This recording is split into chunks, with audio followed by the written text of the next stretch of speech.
దట్టి పల్లెటూర్స్ కంపుకొట్టే roads, ఈ దేశం ఎప్పుడు బాగుపడుతుందో తెలియనే తెలియదు.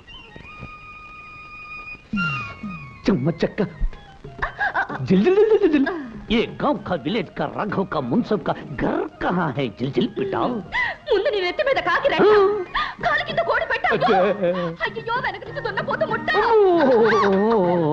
ఎట్టట్టా నీ నోట్ల మట్టి కొట్ట అయ్యో బాబాయ్ నీ వెనకాల పిచ్చి కుక్క కుక్కంటేనే భయం, అందులో పిచ్చి కుక్కని స్పెషల్ అట్రాక్షన్ ఇచ్చింది. ఆ కుక్కకి నా పిక్క కూడా అందకూడదు. పరిగెత్తు. ఏమిట్రా ఇప్పుడు హఠాత్తుగా మీ అమ్మ 10,000 కావాలంటే ఎక్కడి నుంచి వస్తాయి? ఎక్కడి నుంచి వస్తాయో తెలిస్తే మా అమ్మ నన్ను అక్కడికే తోలేదే కదా. అవును, అసలు మా అమ్మ నిన్ను డబ్బు అడగటం, నువ్వు ఇవ్వటం, నేను పట్టుకుపోవటం, అది మామయ్యకు తెలియనివ్వకపోవటం, ఈ కీకిరి పీకిరి జిగిపిగి కలిపి నాకు అర్థం కావటం లేదు. తప్ప అదంతా నీకెందుకు లేరా? 2 రోజులు డబ్బు ఏర్పాటు చేస్తాను, నువ్వు ఊరుకో. ఏమిరా సకల గుణాభిరామ, ఇంతకాలానికి మేము గుర్తొచ్చామా? ఇప్పుడు ఊడిపడ్డావు. అదేం మాట మామయ్య, ప్రతిరోజు అమ్మకి నాకు మీరు గుర్తొస్తూనే ఉంటారు.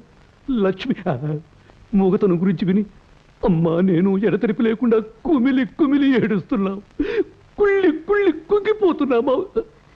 సర్లే బాబు, ప్రయాణం చేసి అలసిపోయి ఉంటావు, స్నానం చేసిరా, ఫోన్ చేద్దు కానీ.